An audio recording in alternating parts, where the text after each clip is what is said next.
से शुरू करूं। एक ऐसी अल्हड़ लड़की जो एक किसी गांव में पैदा होती है, और वो गांव जहाँ पे ना एजुकेशन है, ना स्पोर्ट्स है, और कुछ भी नहीं है, कोई भी डेवलपमेंट पेनिट्रेट जहाँ नहीं किया, उस गांव से निकलकर और 3 टाइम राष्ट्रपति भवन में नेशनल अवार्ड के लिए जाना हार्ड था। बट कोएग्जिस्टेंस, कोलैबोरेशन, सहअस्तित्व, ये मैंने मेरे अनपढ़ फादर से सीखा। फर्स्ट टाइम उनके साथ मैं खेत में गई, और वो जब खेत में जाते हैं तो सबसे पहले वो धरती माँ को नमन करते हैं और फिर पूछते हैं, माँ मुझे माफ़ करना, मुझे आपके ऊपर हल चलाना है और इससे कुछ उगाना है। कोई एक दिन खेत में, हमारा धान का खेत है, उसमें 2 सर्प जो है आपस में कुछ झगड़ा कर रहे थे, या पता नहीं उनकी कुछ अच्छी या कैसी ट्यूनिंग थी, उनको कूदते हुए देखा तो घर वापस आ गए कि नहीं, आज मैं उसमें काम नहीं करूँगा, क्योंकि वहाँ पे ने 2 स्नेक्स, पता नहीं वो अच्छे से खेल रहे थे या वो लड़ाई कर रहे थे, लेकिन मुझे अच्छा नहीं लगा कि मैं वहाँ काम करूँ। That's coexistence. चाहे लिविंग हो चाहे नॉन लिविंग थिंग्स हो, उनके साथ सहअस्तित्व, coexistence, that's the true. But I'm asking today, we are 50% across the world women, and we create next 50%, but still we are demanding 33% reservation. Why? Where is equality? ये change क्यों नहीं हुआ? हम लोग गांव में थे, गांव में लड़कियों को स्कूल नहीं जाने देना, लड़कियों को, और स्पोर्ट्स तो कोई उनकी उसमें नहीं है, थीम में नहीं है, लड़कियों को को-एड स्कूल में नहीं पढ़ने देना। आई एम लकी बिकॉज हमारे वहाँ पे 10th, मेरे गांव में 5वीं क्लास तक स्कूल था, 10th क्लास तक स्कूल दूसरे गांव में जाना पड़ता था, और उसमें 10th क्लास के बाद 80% ड्रॉप आउट्स थे, क्योंकि को-एड स्कूल था। हमें को-एड स्कूल में पढ़ने नहीं दिया जाता था। मेरे father, he was very tough man,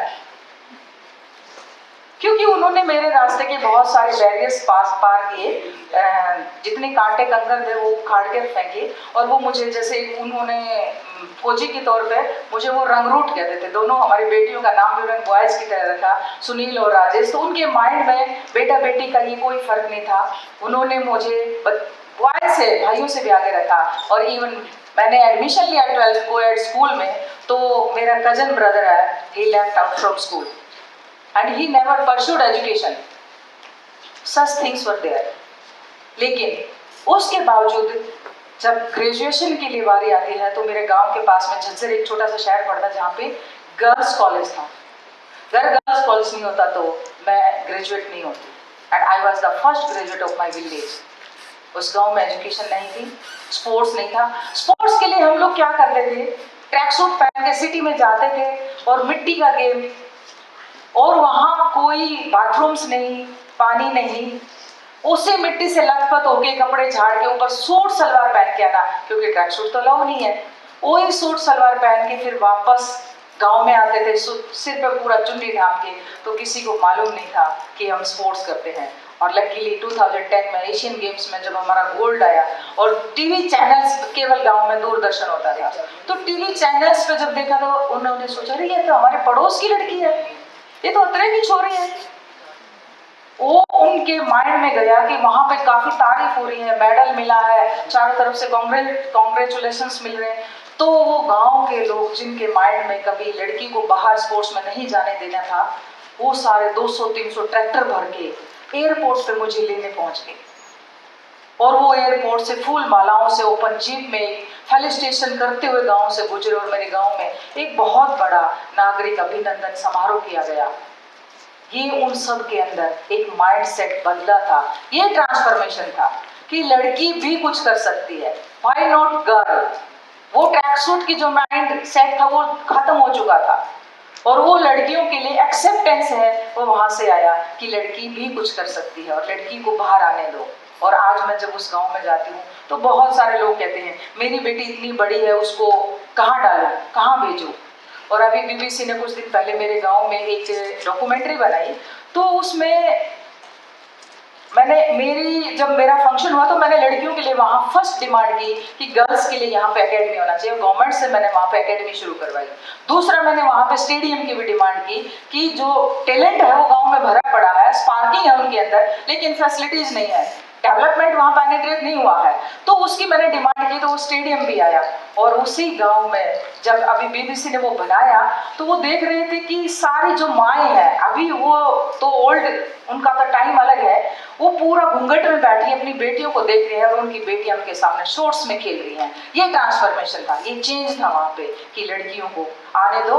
मेरा तो वो गांव है जहाँ पे मेरा झज्जर डिस्ट्रिक्ट जो फीमेल फेटिसाइड में हाईएस्ट पे था, सेक्स रेशो लोवेस्ट पे था अक्रॉस इंडिया, और वहाँ से लड़कियों के मामले में तो मैं इससे ज़्यादा बढ़िया रिपोर्ट मैं दे ही नहीं सकती, लेकिन वहाँ से लड़कियों ने निकलना शुरू किया और आज उसी गांव से बहुत सारी लड़कियाँ, एक नहीं अनेकों लड़कियाँ नेशनल इंटरनेशनल लेवल पे आ रही हैं।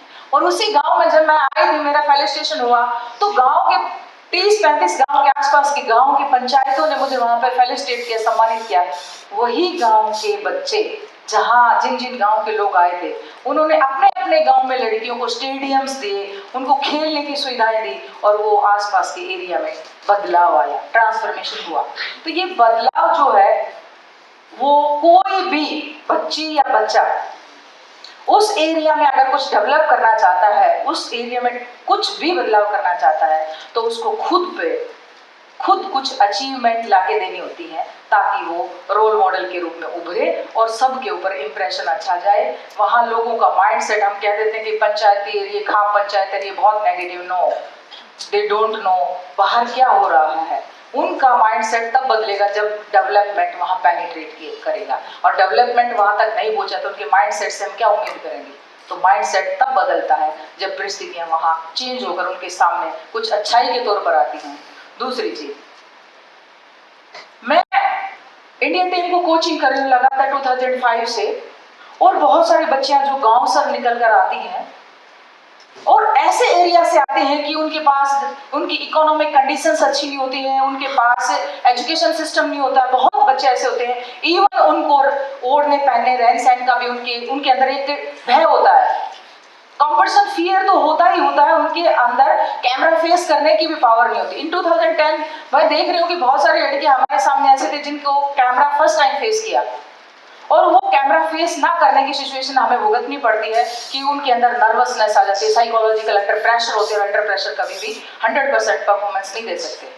इन 2010 आल्सो हमारी परफॉर्मेंस है, हम इंडिया और ईरान का मैच था, 8-11 से हम पिछड़ रहे थे, और वो धीरे धीरे 8-11 से हमने उस टाइम पे लड़कियों के फेस पे मैंने देखा पेल येलो फेस होने लगे, एंग्जाइटी होगी, मुंह से उनका स्वेटिंग आना, फेस पे स्वेटिंग आना बंद हो गया, और फ्यू गर्ल्स सेड हम हार गए। I said no, let's fight, mental toughness, let's fight, change our strategy.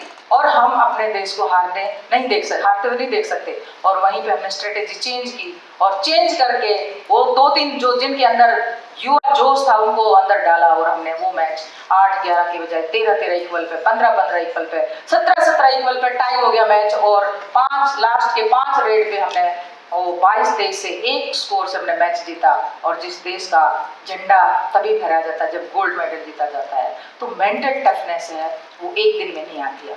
मेरा फोकस रहता है जब भी बच्चों को मैं आगे बढ़ाती हूँ तो उनको, क्योंकि मैंने पीएचडी ड्यूरिंग मेरी, वो कहते हैं ना कि necessity is the mother of invention, मुझे ड्यूरिंग जॉब, ड्यूरिंग कोचिंग मुझे जरूरत फील हुई कि मुझे विमेन का बिहेवियर पता होना चाहिए, और वो बिहेवियर जिसको मैं टफनेस में डाल सकूं, मेंटल टफनेस में, ताकि मैं रिजल्ट ला सकूं।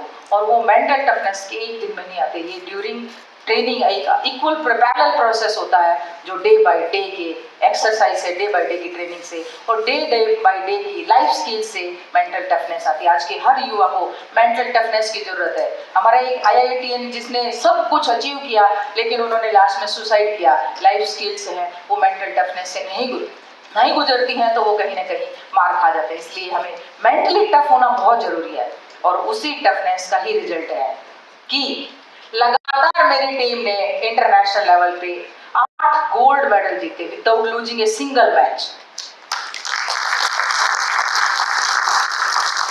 ये स्पोर्ट्स साइकोलॉजी का रिजल्ट था, ये मेंटल टफनेस का रिजल्ट था कि हमें कभी भी किसी भी सिचुएशन में घबराना नहीं है, एंग्जाइटी और नर्वसनेस नहीं लानी है।